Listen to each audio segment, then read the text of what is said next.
তা আমরা জানি যে র্যাবের বিরুদ্ধে বেশ কিছু অভিযোগ আছে, গুম, খুন, তারপরে আপনার অপহরণ, এই ধরনের বেশ কিছু অভিযোগ আমাদের প্রতি আছে। তা আমি আপনাদের মাধ্যমে দেশবাসীকে জানাতে চাই যে র্যাব সৃষ্টির পর আজ পর্যন্ত যে সমস্ত জনগণের যারা র্যাব দ্বারা নির্যাতিত বা অত্যাচারিত হয়েছেন তাদের কাছে, এবং যারা হত্যাকাণ্ডের শিকার হয়েছেন, যেমন নারায়ণগঞ্জের 7 খুন সহ যারা র্যাব কর্তৃক হত্যাকাণ্ডের শিকার হয়েছেন তাদের পরিবারের কাছে আমরা দুঃখ প্রকাশ করি এবং ক্ষমা প্রার্থনা করি, এবং পাশাপাশি এই সমস্ত ঘটনার সুষ্ঠু তদন্তের মাধ্যমে এর বিচার যাতে হয় সেটা আমরা প্রত্যাশা করি। অন্তর্বর্তীকালীন সরকার গুম খুন কমিশন করেছেন, আন্তর্জাতিক অপরাধ ট্রাইব্যুনাল এই ধরনের অপরাধ কগনিজেন্সে নিয়ে এর বিচার কার্য পরিচালনা করছে।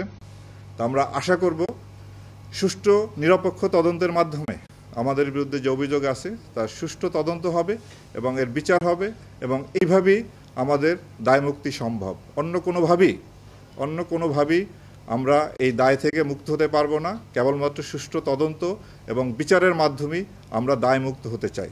তা আমি আপনাদের মাধ্যমে আবারও যারা র্যাবের কারণে ক্ষতিগ্রস্ত হয়েছেন, নির্যাতিত হয়েছেন তাদের পরিবারের কাছে এবং তাদের কাছে আমরা আবারও দুঃখ প্রকাশ এবং ক্ষমা প্রার্থনা করছি। আশা করি ভবিষ্যতে এই বাহিনী, আপনারা জানেন যে গত 4 মাসে আমরা অক্লান্ত পরিশ্রম করে যাচ্ছি। ভবিষ্যতে আমি আপনাদেরকে নিশ্চয়তা দিচ্ছি, আমি যতদিন এই দায়িত্ব পালন করব বা আমার অফিসার যারা আছেন, র্যাব কখনো কারো নির্দেশে ভবিষ্যতে এই ধরনের অপরাধ যে গুম করা, খুন করা, এটা হলো ফৌজদারি অপরাধ, এই অপরাধে কখনোই আর জড়িত হবে না, এই নিশ্চয়তা আমরা দিচ্ছি। তারপরও যদি কোনো সদস্য নিজ দায়িত্বে কোনো অপরাধমূলক কার্যকলাপে জড়িত হয় তাদের বিরুদ্ধে আমরা কঠোর আইনগত ব্যবস্থা নিব, যেটা 5ই আগস্ট পরবর্তীতে আমরা নিয়ে আসছি।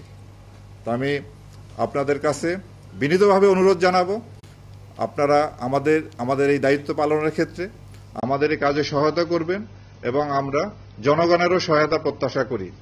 জনগণের সহায়তা ব্যতীত কোনো বাহিনী, আইন শৃঙ্খলা রক্ষাকারী কোনো বাহিনী তার সাফল্য অর্জন করা সম্ভব হবে না, হয় নাই, হবেও না। তো সুতরাং আমরা ভবিষ্যতে এই সহায়তা পাবো এবং আপনাদের সাহায্য সহযোগিতা নিয়ে আমরা এগিয়ে যাব একটি সুন্দর একটা বাংলাদেশ বিনির্মাণে, একটা অপরাধ যাতে নিয়ন্ত্রণে থাকে বাংলাদেশ বিনির্মাণে আমরা সবাই একসাথে কাজ করব, এই আশাবাদ ব্যক্ত করে আমার বক্তব্য শেষ করছি। আপনাদের সকলকে অসংখ্য ধন্যবাদ।